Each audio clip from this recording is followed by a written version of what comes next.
Good morning. Tax planning and financial management decisions का आज हम करने वाले हैं इलस्ट्रेशन 11। आइए देखते हैं।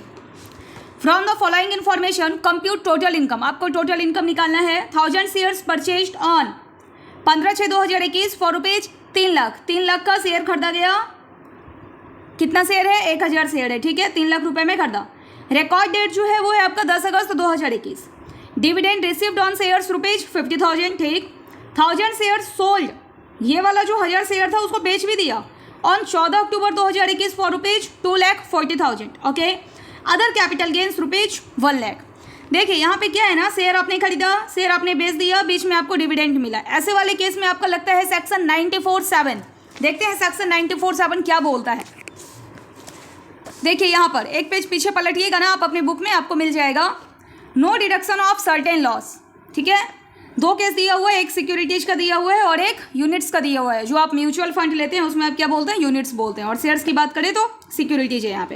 If any person buys or acquires any securities within 3 months prior to the record date, okay, he sells or transfers such securities within 3 months after the record date, okay, the dividend on such securities received or receivable by such person is exempt, then the loss, if any, arising to him on account of purchase and sale of securities to the extent of exempted income shall not be allowed as deduction in computing his income chargeable to tax। अब देखिए ये बोल क्या रहा है, आप कौन सा केस देखें? सिक्योरिटीज का। 3 महीना पहले 3 महीना बाद क्या दिया हुआ है? 3 महीना पहले 3 महीना बाद देखते हैं इसको।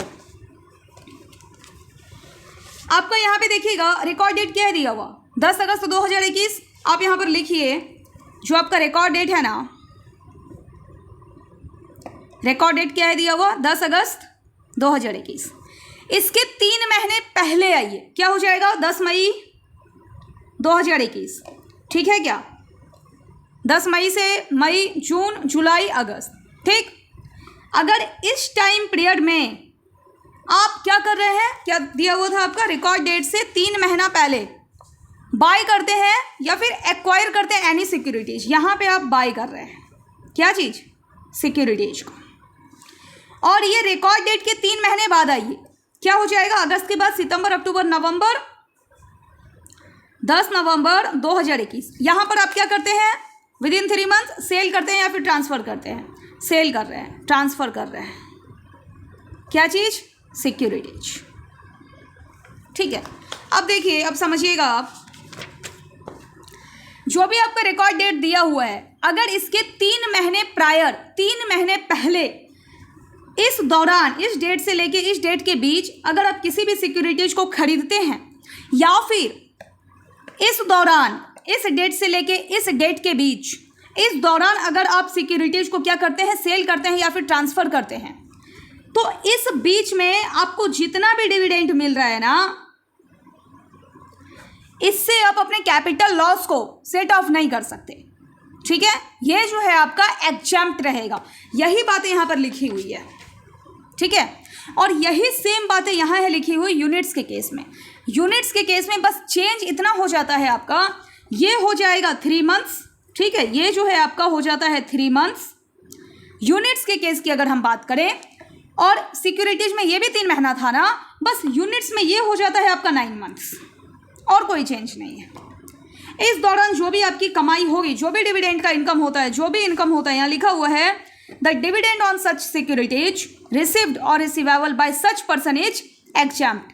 कोई भी लॉस अगर हो रहा है आपका, कोई भी कैपिटल लॉस है, if any arising to him on account of purchase and sale of securities, आप सिक्योरिटीज को परचेज कर रहे हैं, खरीद रहे हैं या फिर बेच रहे हैं, और इस दौरान अगर कोई लॉस होता है आपका, to the extent of exempted income, यानी जो भी आपको मिला था डिविडेंड, जितना भी डिविडेंड मिला था वो जो है एग्जैम्प्टेड इनकम तक shall not be allowed as deduction in computing his income chargeable to tax.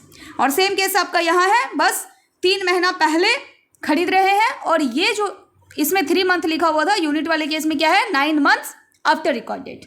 ठीक है, देखते हैं अब इसको, जो आपका प्रैक्टिकल क्वेश्चन दिया हुआ है उसे और भी ज़्यादा क्लियर हो जाएगा। देखिए अब क्या है, यहाँ दिया हुआ है आपका डिविडेंड जो आपको मिल रहा है वो मिल रहा है 50,000 का। ठीक, आप लिख दीजिए यहाँ पर डिविडेंड रिसीव्ड कितने का है? 50,000 का है। ठीक है, 1000 शेयर्स आपने खरीदा है 15/6/21 को 3 लाख का। रिकॉर्ड डेट है 10 अगस्त और आप बेचते हैं इसको 14 अक्टूबर 2021 को। यहाँ देखिए 10 अगस्त से 14 अक्टूबर 2021, 10 अगस्त से 14 अक्टूबर, इस दौरान ही आपने बेच दिया ना। 10 अगस्त से 14 अक्टूबर तो यहीं पे कहीं बीच में आ जाएगा ना, 14 अक्टूबर 2021, इस दौरान आपने बेच दिया।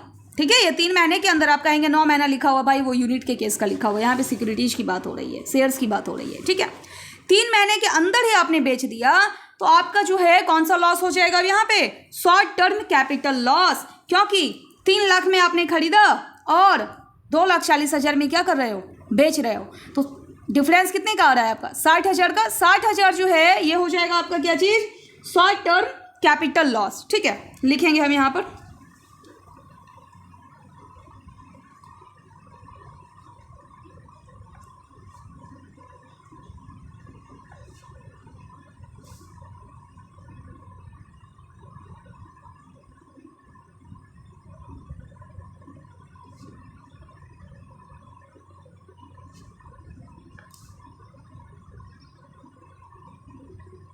कितने का लॉस आएगा? 3 लाख में 2,40,000, 60,000 का लॉस आ रहा है आपका। ठीक है, 2,40,000 में माइनस कर दें अगर हम 3 लाख को, जो आपका सेलिंग प्राइस है, और उसमें माइनस कर रहे हैं जितने में आपने परचेज किया, तो आपका लॉस आ रहा है कितने का यहाँ पर? 60,000 का। ठीक है, अब कितना आप इससे सेट ऑफ कर सकते हैं?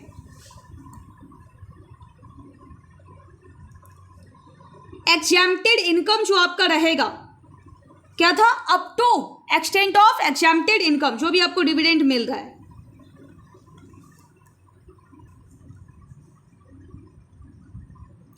अब एग्जैम्प्टेड इनकम यहां पर क्यों रहेगा आपका? इसलिए क्योंकि शेयर जो है वो आपने सेल कर दिया। कब सेल कर दिया? 3 महीने के अंदर ही सेल कर दिया। ठीक है, तो जो भी आपकी कमाई हुई है, जो भी आपको इनकम मिला है, या फिर आप बोल सकते हैं इसको डिविडेंड जो आपको मिला है, वो एग्जैम्प्ट रहेगा। Shares sold within 3 months after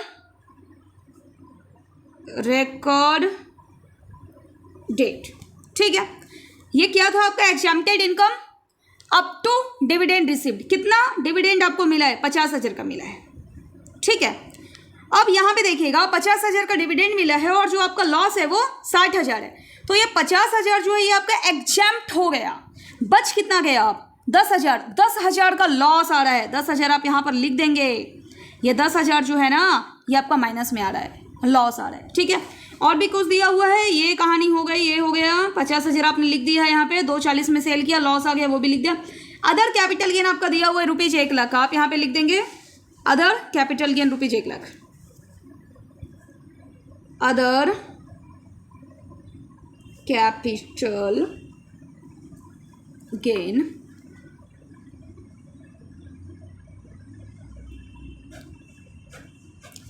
करना क्या था हमको?